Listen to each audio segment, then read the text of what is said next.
Y en esta misma actitud de oración te pedimos que tú bendigas esta palabra y que traigas revelación a nuestro entendimiento y podamos gozarnos en la revelación de tu Hijo Jesucristo a nuestro corazón, Padre. Gracias te damos en el nombre de Jesús. Amén y amén. Muy bien. ¿Por qué nos reunimos el domingo? Es el título del tema de hoy. ¿Por qué nos reunimos el domingo? ¿Cuál es el título? ¿Por qué nos reunimos el domingo? Es parte de una tradición, es parte de una práctica. ¿Por qué no el jueves? ¿Por qué no el miércoles? ¿Por qué nos reunimos el domingo? Hoy vamos a hacer un análisis para responder esta pregunta, pero no quiero responderla de una manera simple porque Jesús resucitó el domingo. Bueno, esa es la razón, ahí ya tenemos la respuesta, pero vamos a entrar un poquito vamos a profundizar un poquito en esta respuesta, en esta pregunta. Y para esto yo quiero que podamos analizar algunas definiciones del contexto de por qué nos reunimos el domingo. Nosotros como occidentales somos herederos de la cultura greco-romana occidental, pues nosotros tenemos muchas cosas diferentes a los hebreos y muchas veces no entendemos la Biblia porque nosotros leemos la Biblia con lentes griegos, con una mentalidad griega y no con una mentalidad hebrea. Y esa es la razón por la que a veces no hay ciertos pasajes de la Biblia que no los logramos comprender. Y cuando hablamos de los tiempos, cuando hablamos de las medidas, de los pesos, de las monedas, bueno, vamos a encontrar que la Biblia maneja otro sistema que el de nosotros. Así que nosotros tenemos que acoplarnos y entender el contexto bíblico para que podamos entender todo lo que Dios nos está queriendo mostrar. Por ejemplo, nosotros manejamos un sistema de 24 horas que inicia a las 12 de la noche, el día, ¿verdad? Hoy hubo cambio de horario, entonces anoche, después de las 11 de la noche, así fue, después de las 11 no entramos a las 12, sino que entró directamente a la 1 de la mañana, creo que así fue. Y entonces, de esa manera nosotros nos regimos, el mundo entero hoy se rige de esa manera. Pero en tiempos bíblicos no era así. En tiempos bíblicos los días terminaban con el ocaso, es decir, cuando entraba el sol, listo, ahí terminaba un día, ya se iba el último puntito del sol, entraba en el horizonte y ya, terminó el día, ya pasamos al otro día, ¿ok? Nosotros no, nosotros a las 12 termina el día y ellos así se manejaban. Nosotros manejamos 24 horas de 60 minutos y vamos con el reloj, vamos contando el tiempo, ¿no? Y decimos, yo entro a trabajar de tal hora a tal hora, ¿no? Y así lo manejamos nosotros. Ellos no. Los hebreos, los romanos del tiempo de Jesús, ellos manejaban horas más sencillas y no eran exactas, eran horas calculadas, ¿ok? Se manejaba, por ejemplo, la hora tercera. La hora tercera era una hora aproximada entre las 6 de la mañana y las 9 de la mañana. Es la hora tercera. La hora sexta era una hora entre las 9 de la mañana y las 12 del día, el mediodía. La hora novena de las 12 del día a las 3 de la tarde y la hora undécima de las 3 de la tarde a las 6 de la tarde. Luego tenemos las vigilias, primera, segunda, tercera, cuarta vigilia. El mismo esquema de 3 horas. Así era como se manejaban los tiempos en la Biblia. No había horas exactas con hora, minutos y segundos. No existía eso. Habían aproximados, ¿no? Con respecto al sol, con respecto a la sombra que se proyectaba en la tierra, se sacaban las horas. Entonces, dicho esto, tenemos que entender cómo sucedieron los eventos que narra la Biblia acerca de la crucifixión, la sepultura y la resurrección del Señor. Porque no lo podemos entender con nuestra mente del siglo XXI, sino tenemos que compenetrarnos a la forma en que se manejaba en ese tiempo. Por ejemplo, voy a leer varios pasajes, pero solamente sígame para que yo no espere a que lo busque. En Marcos 15:25 dice, era la hora tercera cuando le crucificaron. ¿A qué hora correspondería para nosotros? A las 9 de la mañana. A las 9 de la mañana. O sea, la hora tercera era de las 6 de la mañana a las 9 de la mañana. Entonces, en este pasaje podemos entender que el juicio de la crucifixión, cuando ya Pilatos entrega a Jesús para ser crucificado, eran las 9 de la mañana. Ok. Luego dice en Mateo 27:45, y desde la hora sexta hubo tinieblas sobre toda la tierra hasta la hora novena. Desde la hora sexta hubo tinieblas sobre toda la tierra hasta la hora novena. La hora sexta son las 12 del día y la hora novena son hasta las 3 de la tarde. ¿Okay? Entonces hubo tinieblas en todo el tiempo que el Señor estuvo en la cruz. O sea que el Señor fue ordenado para crucificar, fue entregado para crucificar a las 9 de la mañana y el Señor estuvo en la cruz de las 12 del día a las 3 de la tarde, desde la hora sexta hasta la hora novena.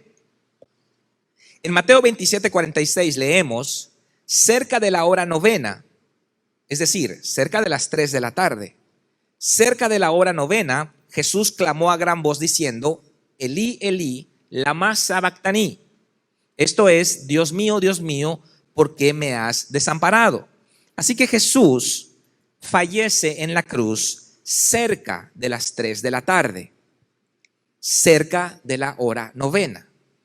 José de Arimatea, el hombre que recogió el cuerpo del Señor, tuvo que ir primero, tener una audiencia con Pilato. Pilato había dado la orden para que quiebren los pies del Señor, pero los soldados le dijeron, no, ya falleció. Pilato se sorprende. Entonces, José de Arimatea pide el permiso para tomar el cuerpo. Bajan el cuerpo de Jesús. O sea, todo este trámite llevó tiempo, ¿ok? Y ellos tenían que terminar antes de la puesta del sol, antes de la hora 11, porque ahí es donde terminaba el día. Y ellos tenían una regla muy escrupulosa, los judíos, acerca del día de reposo. El día de reposo no podían ellos tocar a un cuerpo fallecido porque era eran impuros ritualmente. Y tampoco podía haber algo tan desagradable como cuerpos en una cruz en un día de fiesta, que era la fiesta de la Pascua. Ahora lo vamos a ver. Y entonces ellos se movieron a prisa y sepultan al Señor antes de las 6 de la tarde, antes que se ponga el sol, antes que termine el día viernes. Ok. Todo esto está en la Biblia, lo leemos así de pasada, no le agarramos porque nosotros tenemos otro sistema. Tenemos que estudiarlo y ver cómo es que sucedía en ese tiempo. Ahora, ya vimos las horas, ahora acerca de los días. Podemos ver 3 días acá principalmente. Vemos el día de la preparación, el día de reposo y el primer día de la semana.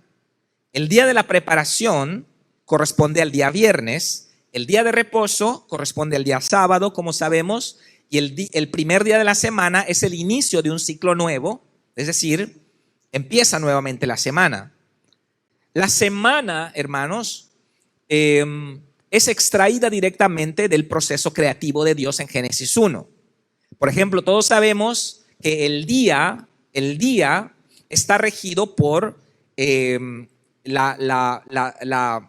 ¿cómo se llama? Cuando gira la Tierra, traslación, el movimiento de traslación del planeta Tierra que gira sobre su eje, y para que un punto de la Tierra regrese al otro punto, pues ese es un día, son 24 horas. O sea que el día lo rige el planeta, el movimiento giratorio del planeta.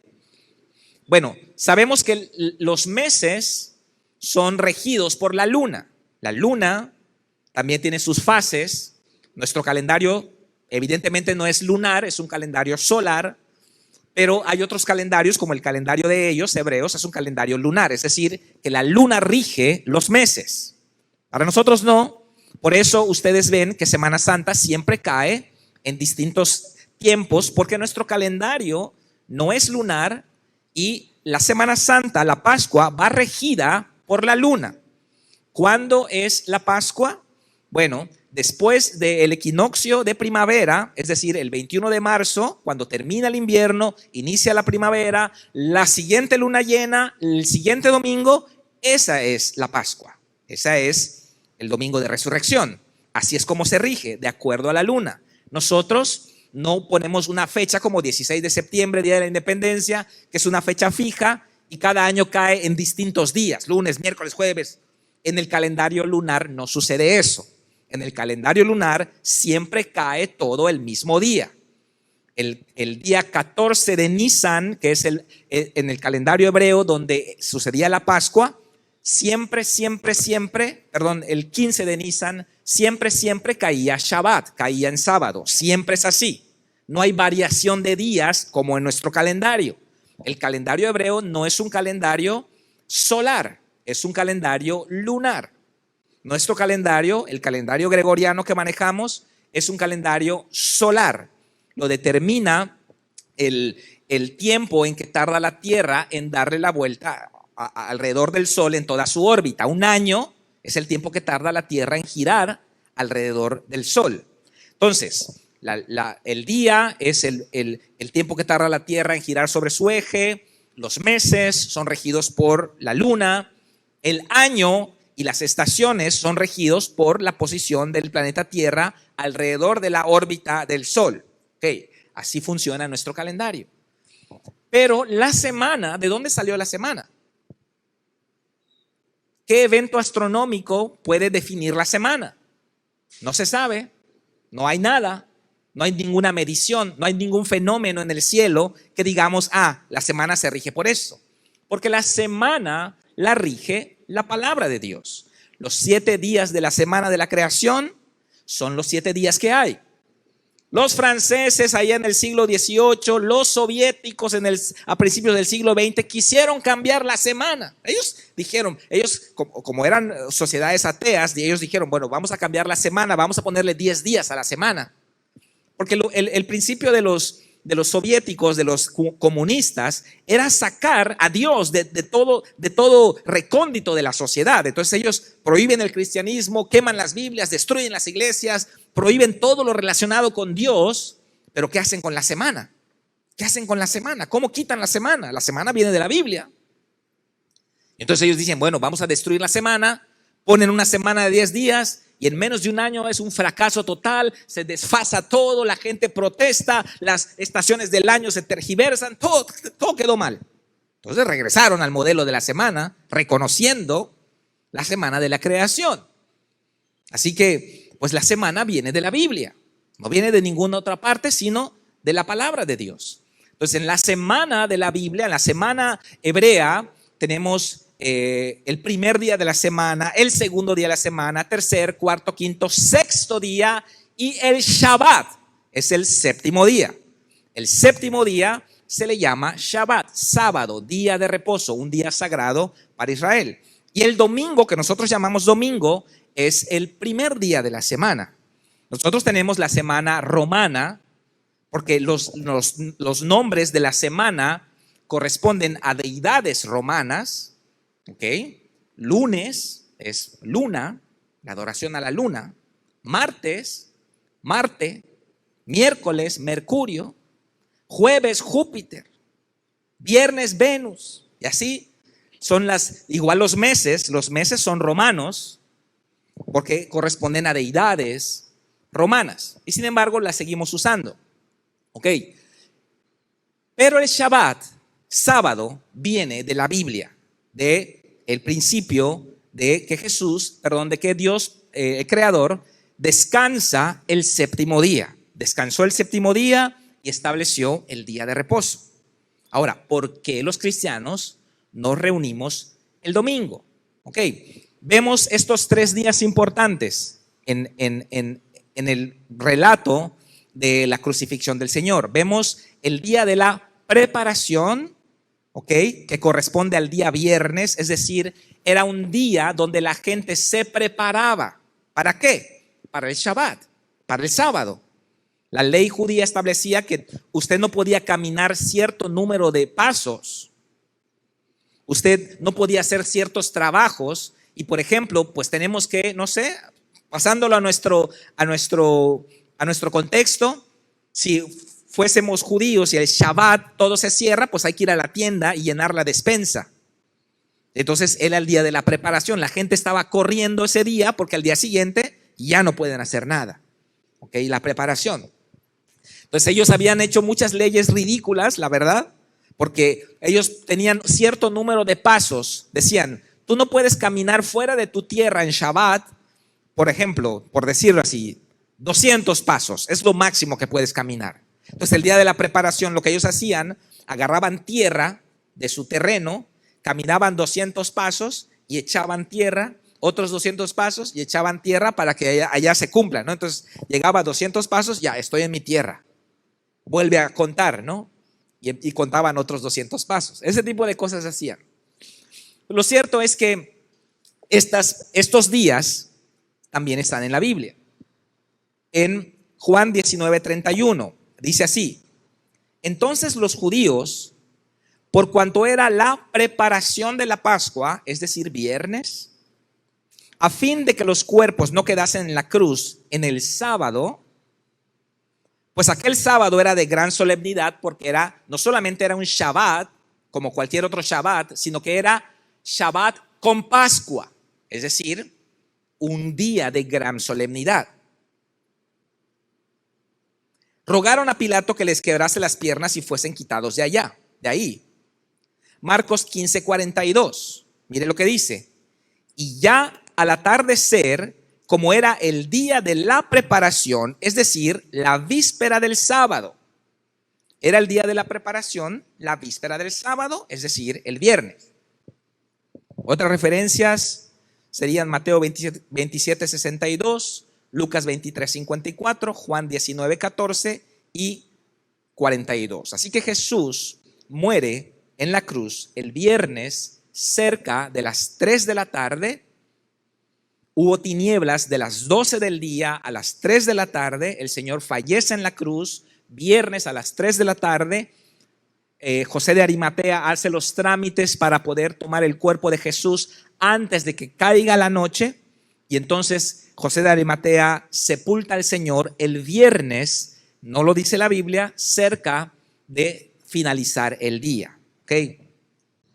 Luego viene el día de reposo y ahí vemos en otras escrituras, que no es el tema de hoy, lo que Jesús hizo, porque el cuerpo de Jesús entra al sepulcro, pero el Espíritu, dice la Biblia, que el Espíritu va y predica en las partes más bajas de la tierra, en el infierno, va a predicar el Evangelio a los justos. Él rescata a los justos del infierno. Bueno, es otro tema. Y el primer día de la semana es domingo. Muy bien, ahora Mateo 28:1, leo para ustedes, dice: pasado el sábado, al amanecer del primer día de la semana, vinieron María la Magdalena y la otra María a ver el sepulcro. Marcos 16:2, y muy de madrugada, el primer día de la semana, llegaron al sepulcro cuando había salido el sol. Lucas 24:1, el primer día de la semana, muy de mañana, vinieron al sepulcro trayendo las especies aromáticas que habían preparado y algunas otras mujeres con ellas. Juan 20:1, el primer día de la semana, María Magdalena fue de madrugada, siendo aún oscuro, al sepulcro y vio quitada la piedra del sepulcro. Muy bien, recapitulando, Jesús muere en la cruz, viernes, cerca de las 3 de la tarde, es sepultado antes que termine el viernes, su cuerpo permanece en el sepulcro todo el Shabbat, el día de reposo, y Jesús resucita el domingo, es decir, el primer día de la semana, muy de mañana. Dice acá que todavía era oscuro y ya la piedra ya estaba quitada. Okay. Por eso dice que Jesús resucitó al tercer día, es decir, viernes sábado segundo día, domingo tercer día. Ahora, domingo es el primer día de la semana. ¿Qué significa domingo? En Roma, hasta por ahí del siglo IV, siglo V, el domingo era llamado Soli Days, el día del sol. Hasta hoy día en inglés, ¿cómo se le llama el domingo? Sunday, ¿verdad? Porque es el día del sol. Pero nosotros, pues los que traen la lengua romances latinas, le llamamos domingo. ¿Por qué? Porque domingo significa día del Señor. Dominis Deis. Dominicus Deis, día del Señor. De esta palabra dominis proviene la palabra dominio, que significa alguien que domina, alguien que tiene autoridad. De ahí viene también la palabra domar, un animal, un caballo, un perro, hay que domarlo, ¿no? Entonces, ese potro salvaje, ese caballo es domesticado. Esa palabra domar viene de dominis, de dominio. Entonces, Dominis Dei significa el día del Señor. Y el apóstol Juan hace alusión a este día en Apocalipsis 1:10. Él dice que él estaba en la isla de Patmos en el día del Señor. No debemos confundir el día del Señor, el primer día de la semana, el domingo, con el día del Señor cuando Él vaya a regresar, porque este es otro concepto escatológico, el día del Señor cuando Él regrese, grande y terrible. No, hoy nosotros estamos aquí, el día del Señor. Hoy es el día del Señor. ¿Cuántos dicen amén? Hoy no es su día, hermano. Hoy no es su día. Usted tiene 6. Usted tiene 6 para usted. Este día no es suyo. Este día es el día del Señor. Es para estar en la casa de Dios, para meditar en la palabra de Dios, para descansar en el Señor y para adorar al Señor.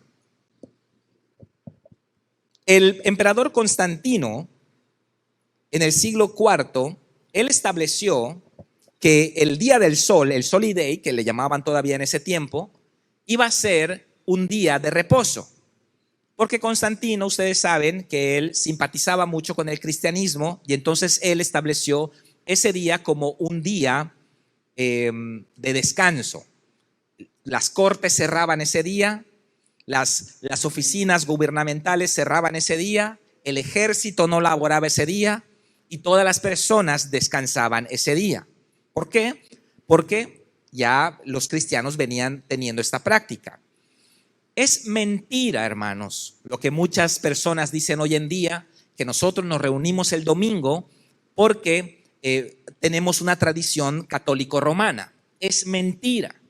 Ahora voy a probarles que los 3 siglos antes de Constantino, quien se considera el originario de la iglesia católico-romana, ya los cristianos se reunían el domingo, el primer día de la semana. Muy bien, entonces ya vimos que Jesús resucitó el primer día de la semana. Lucas 24:13, vamos a ver que Jesús se le aparece a 2 de sus discípulos camino a Emaús y parte con ellos el pan el primer día de la semana. Si usted lee el capítulo 24 de Lucas, va a ver que en el versículo 1 dice: el primer día de la semana, muy de mañana, vinieron al sepulcro trayendo las especies aromáticas que habían preparado y algunas otras mujeres con ellas. Pero saltamos al verso 13, cuando leemos la historia de los 2 discípulos camino a Emaús y cómo el Señor parte el pan con ellos y le reconocen cuando Él hace la oración del partimiento del pan. En el verso 13 dice: y he aquí, 2 de ellos iban el mismo día, ¿ok? El mismo día, es decir, el domingo, el primer día de la semana, a una aldea llamada Emaús. Eso quiere decir que la primera manifestación resucitada, la primera aparición resucitada de Cristo a los varones, porque Él apareció primero a las mujeres, ¿Cuántas dicen amén? Las mujeres, tremendas mujeres. Y a los varones fue el domingo que resucitó. ¿Por qué nos reunimos el domingo? Porque conmemoramos la resurrección de Cristo. El verso 30 dice: y aconteció que estando sentado con ellos a la mesa, tomó el pan y lo bendijo y lo partió y les dio. Y allá ellos se dan cuenta que era el Señor. ¿Cómo es que no se dieron cuenta? Usted va a preguntar, bueno, ¿por qué no se dieron cuenta? Hay que entender varios factores. La última imagen que tenían de Jesús, ¿cuál era? Una persona desfigurada, una persona totalmente ensangrentada, ¿no? Factor número 1. Factor número 2, era de noche, era oscuro, acostumbraban tener sus mantos en la cabeza. Pero cuando él oró, se dieron cuenta que era el Señor. Esto sucedió, por supuesto, el domingo. Jesús se aparece a sus discípulos el primer día de la semana, estando ausente Tomás. Juan 20:19, leo para ustedes. Juan 20:19 dice: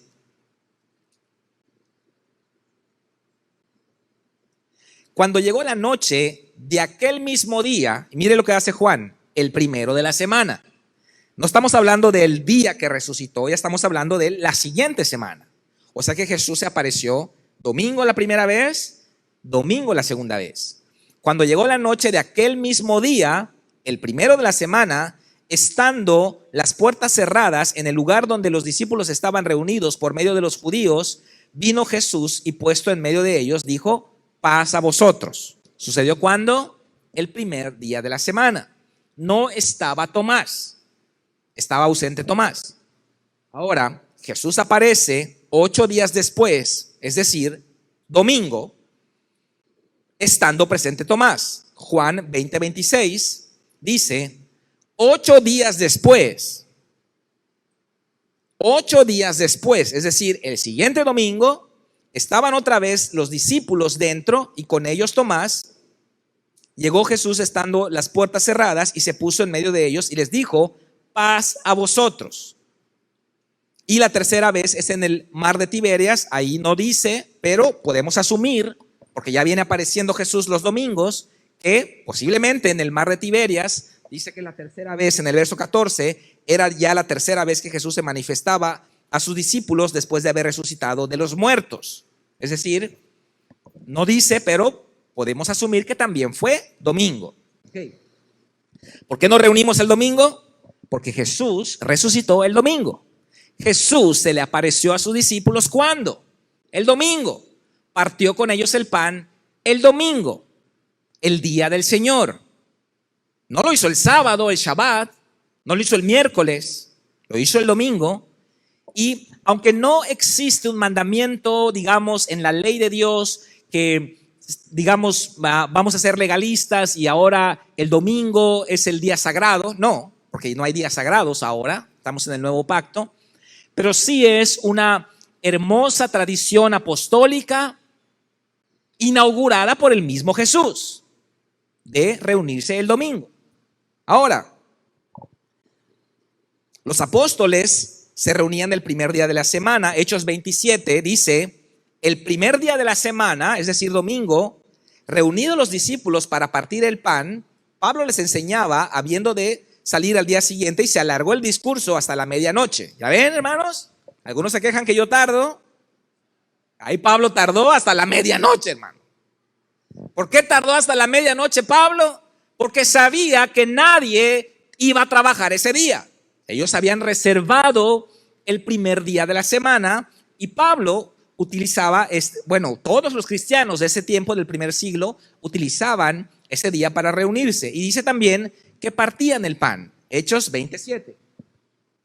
Luego en 1 Corintios 16:2 el apóstol Pablo dice: cada primer día de la semana, cada uno de vosotros ponga aparte algo según haya prosperado, guardándolo para que cuando yo llegue, es decir, cuando yo llegue y les vea, cuando el primer día de la semana, no se hagan entonces colectas. Entonces los cristianos del primer siglo se reunían el primer día de la semana.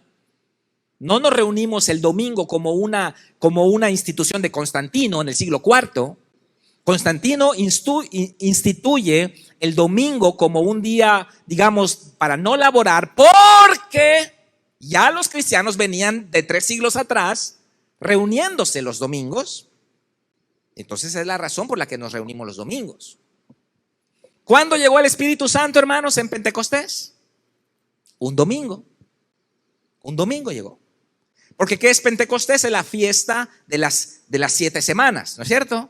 Está la Pascua, que es el Shabbat, la Pascua, el día 15 del mes de Nisan, del calendario hebreo, la Pascua, y entonces usted cuenta 7 semanas, 7 Shabbats, 7 sábados, 7 por 7, ¿cuánto es? 49, más 1, porque son 50, ahí viene la palabra pente, la fiesta de las semanas, en griego Pentecostés, 50 días después de la Pascua. Entonces son 7 por 7, 49, son 7 Shabbats, más 1, que es decir, un domingo. Es decir, el Shabbat más 1 es un domingo. Así que dice la Biblia en Hechos 2.1 dice, cuando llegó el día de Pentecostés, estaban todos unánimes juntos, estaban reunidos.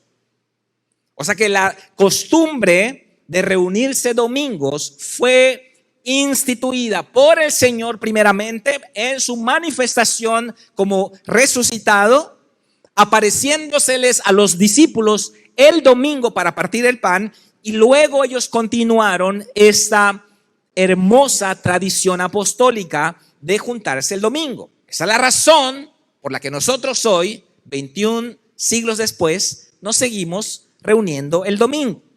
Gracias a Dios. Es mentira de los judaizantes del tiempo actual que digan que nosotros estamos siendo influenciados por una práctica pagana que vino después del siglo IV. El término domingo,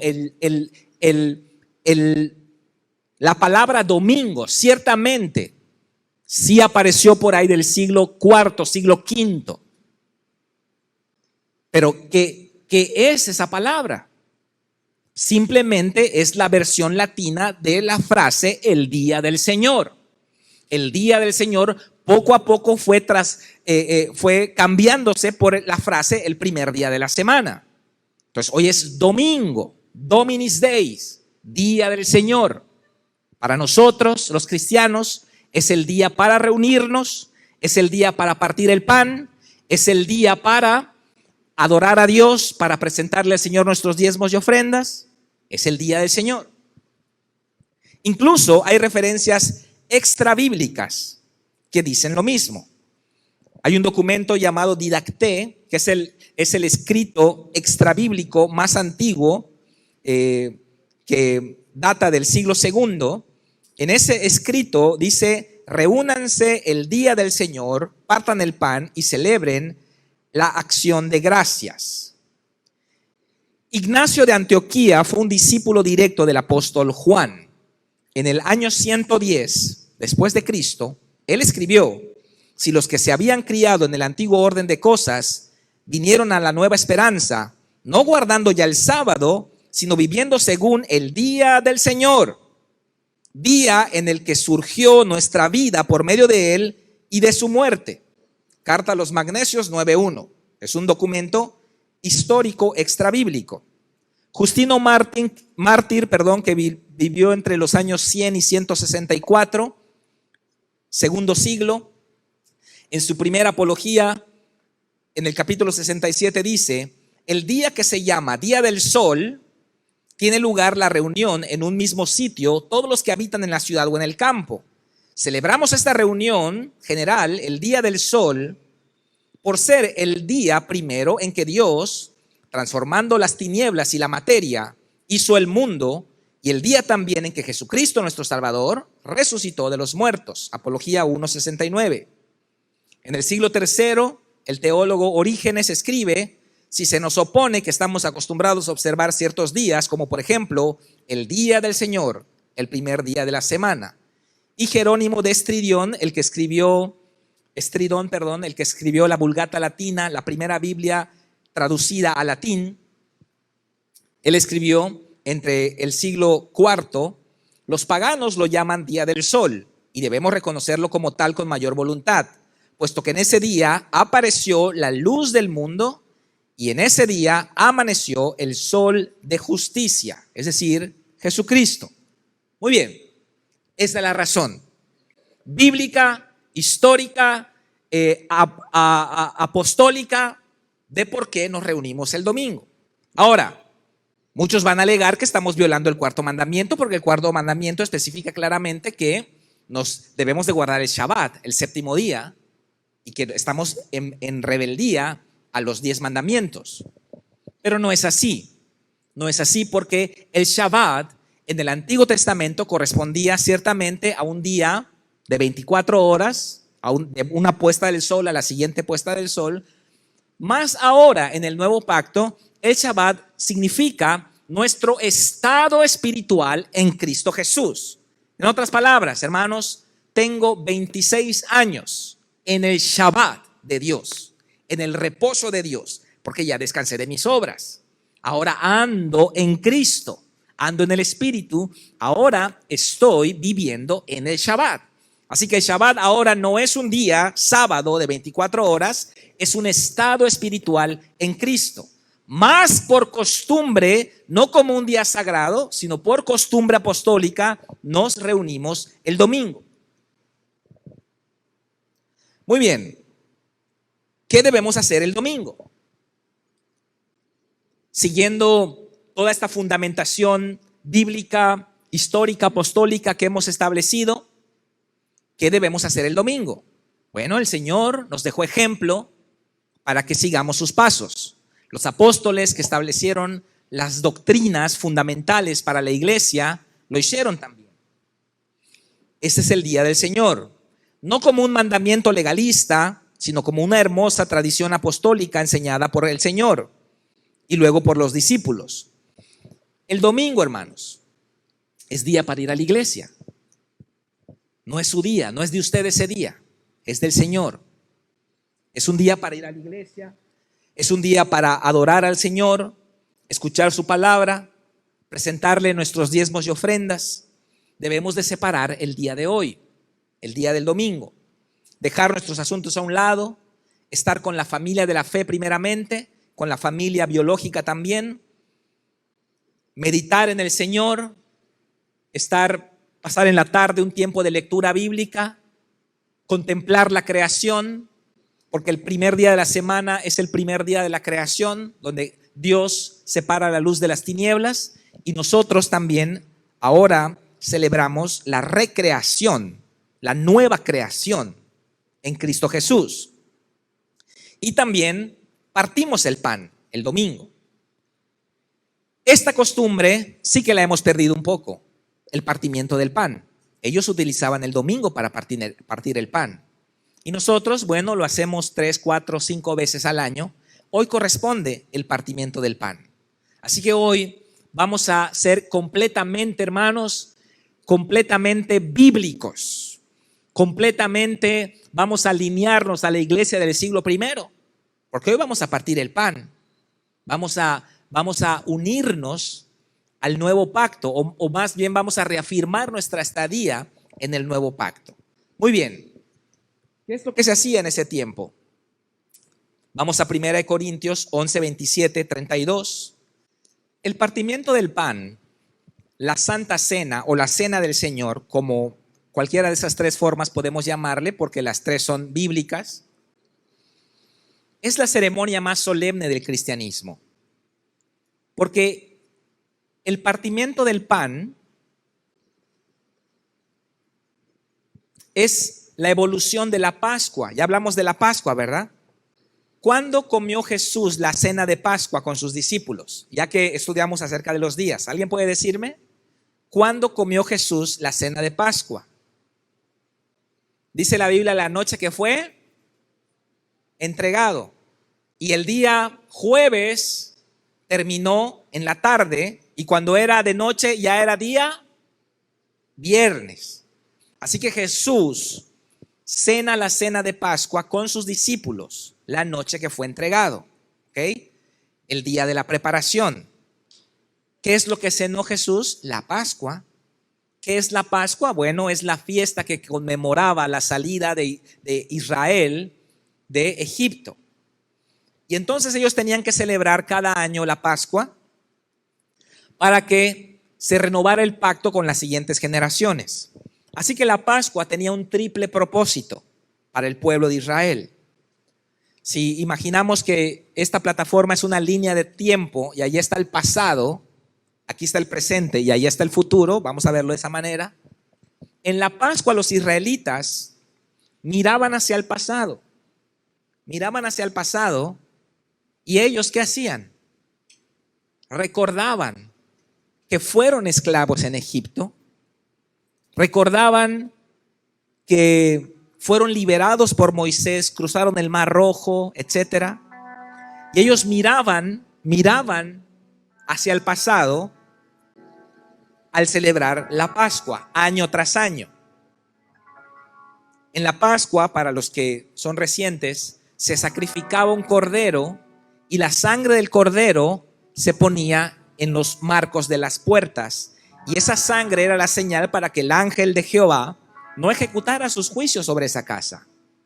Era protección, como lo es para nosotros la sangre del cordero. Y año tras año, hermanos, había un sacrificio del cordero. De hecho, mientras Jesús estaba siendo crucificado en la cruz, a la misma hora en el templo se estaba sacrificando a un cordero. Solamente que ese fue el primer corderito no válido delante de Dios, porque el verdadero cordero estaba puesto en la cruz. Por eso cuando Juan el Bautista le llama a Jesús el Cordero de Dios que quita el pecado del mundo, los judíos entendieron lo que Juan estaba diciendo. Ellos miraban hacia el pasado, recordando que fueron esclavos en Egipto.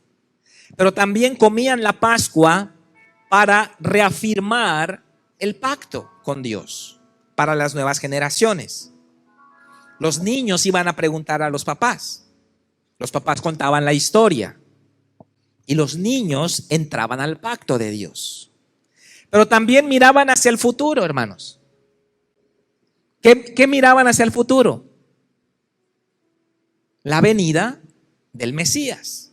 Porque aquel corderito no era definitivo, sino que era un anuncio anual de que un día llegaría el verdadero Salvador, el verdadero Cordero de Dios, el cual es Cristo Jesús. Así que la última cena válida de Pascua es la que Jesús cenó con ellos. Y a partir de allá empieza ahora la Santa Cena para nosotros, los cristianos del Nuevo Pacto. Y en la Santa Cena, hermanos, miramos hacia el pasado también nosotros y nos acordamos de qué. De que también nosotros fuimos esclavos en Egipto. Que Faraón, Satanás, gobernó nuestra vida, jugó con nosotros. Éramos esclavos de nuestras pasiones, esclavos del pecado, esclavos de una vida sin Dios. Pero un día alguien nos habló del Salvador. Así que hoy, hermanos, yo quiero que cuando usted mire su vida y usted le dé gracias a Dios porque su matrimonio fue restaurado, porque su vida está bendecida, yo quiero que usted sepa y recuerde, para eso es la Santa Cena, que alguien pagó para que usted esté bien hoy. Y que no nos pase lo que les pasó a los israelitas, que cuando entraron a la tierra prometida, vieron la prosperidad, la abundancia, se olvidaron de su Dios. No. La Santa Cena nos ayuda a recordar que si usted está bien hoy, alguien le costó que usted esté bien hoy. Que si hoy estamos en Cristo y si somos personas redimidas, no es porque seamos muy lindos, aunque es lindo usted, hermano, pero no porque seamos lindos, ni porque Dios sea bueno. Dios es bueno, pero Él tiene que juzgarle porque es justo también, sino porque alguien pagó en una cruz por usted y por mí. Y que eso es lo que tenemos que recordar hoy. Y también hoy vamos a mirar hacia el presente y vamos a reafirmar nuestra estadía en el nuevo pacto, diciéndole a Jesús: aquí sigo, Señor. Después de 26 años, Señor, acá sigo contigo. Porque el que come mi carne y bebe mi sangre, en mí permanece y yo en él. Y eso es lo que hacemos en la Santa Cena. Estamos reafirmando nuestra permanencia, nuestra estadía en el nuevo pacto.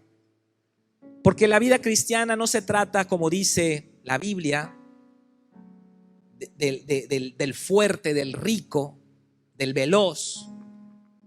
No se trata de eso. Isaías 35: el que anduviere por este camino, por torpe que sea, no se extraviará. Así que no se trata de su destreza, de su elocuencia, sino de su permanencia. Usted tiene que permanecer, porque la salvación no está en usted, la salvación está en Cristo. Y usted tiene que permanecer en Cristo. Y para ser prácticos, hermanos, permanecemos en Cristo cuando participamos de la Santa Cena, porque comemos su carne y bebemos su sangre en Cristo. Y en la Santa Cena también miramos hacia el futuro, anunciando el regreso del Mesías, de que un día esta cena no va a ser simbólica nomás, va a ser real en las bodas del Cordero. Y ahí en el cielo, hermanos, hay una mesa larga, hermosa, y hay una vajilla de oro con su nombre, y hay una silla con su nombre, y hay un lugar reservado para usted en la mesa del Señor. Permanezca para que tenga el privilegio de sentarse en esa silla. No mire las cosas como el mundo las mira. Separe el día del Señor, adore al Señor, haga las cosas por Dios, no por otra cosa. Y así que cuando participamos de la Santa Cena, tenemos el pan que representa el cuerpo de Cristo y tenemos el jugo de uva que representa la sangre de Cristo. Y estos dos elementos son elementos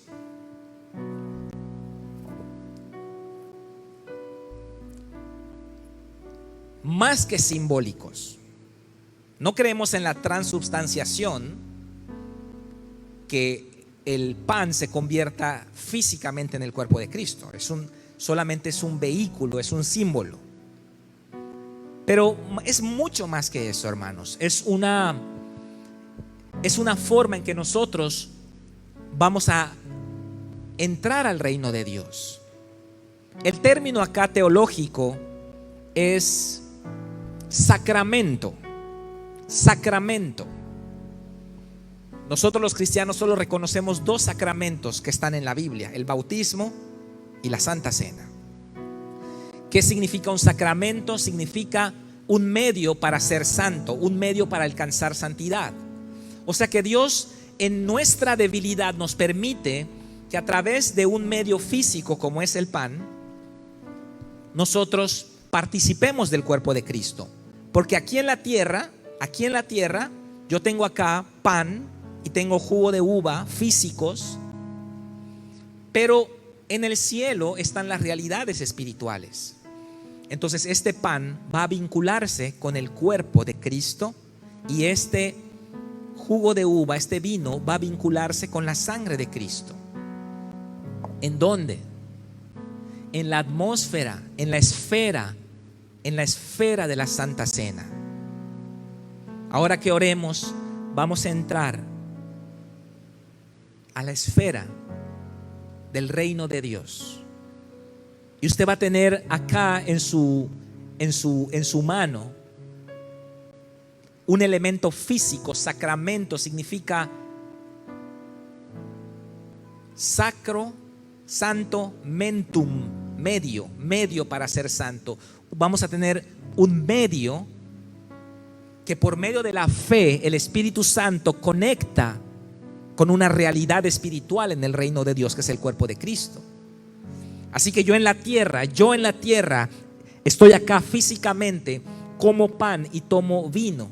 Más en el reino de los cielos también estoy espiritualmente, y ahí participo del cuerpo y de la sangre del Señor. Por eso dice el versículo 27, 1 Corintios 11, 27. De manera que cualquiera que comiere de este pan o bebiere esta copa del Señor indignamente, será culpado del cuerpo y de la sangre del Señor. Por tanto, pruébese cada uno a sí mismo y coma así del pan y beba de la copa. Escuche lo que voy a decir. Escuche lo que dice el verso 29. Porque el que come y bebe indignamente, sin discernir el cuerpo del Señor, juicio come y bebe para sí. Por lo cual hay muchos enfermos y debilitados entre vosotros, y muchos duermen.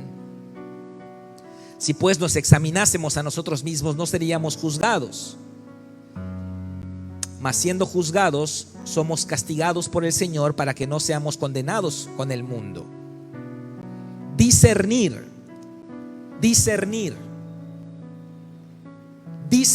el cuerpo de Cristo. Discernir que este pedacito de pan común, dentro de la atmósfera de la ceremonia de la Santa Cena, el Espíritu Santo conecta con una realidad espiritual del cuerpo de Cristo. Eso es discernir. Por lo tanto, es un momento de extrema solemnidad, porque vamos a reafirmar nuestra estadía en el nuevo pacto, al cual entramos a las cámaras del Padre con las vestiduras del primogénito, como lo hizo Jacob. Ese es el nuevo pacto. El nuevo pacto no es con usted directamente. El nuevo pacto es con el Hijo, el Padre y el Hijo. Nosotros entramos indirectos en el Hijo.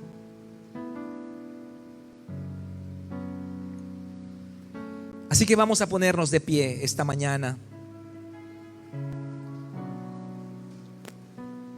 y vamos a examinarnos a nosotros mismos. Vamos a hacer lo que en el siglo I le llamaban acto de contrición. Un tiempo personal con Dios, no tratando la Santa Cena como algo común, no tratando el pan y el vino como algo común y corriente. Ah, qué lindo. Sino como algo santo del reino de Dios. Por lo tanto, vamos a examinarnos, vamos a pedirle perdón al Padre. Si alguno de nosotros ha pecado, si traemos enemistades, si tenemos resentimientos en el corazón, falta de perdón, amargura, si estamos participando en cosas completamente desleales, es necesario arrepentirnos. Porque cualquiera que comiere este pan o bebiere esta copa indignamente será culpado del cuerpo y de la sangre del Señor. Por tanto, pruébese cada uno a sí mismo y coma así del pan y beba de la copa.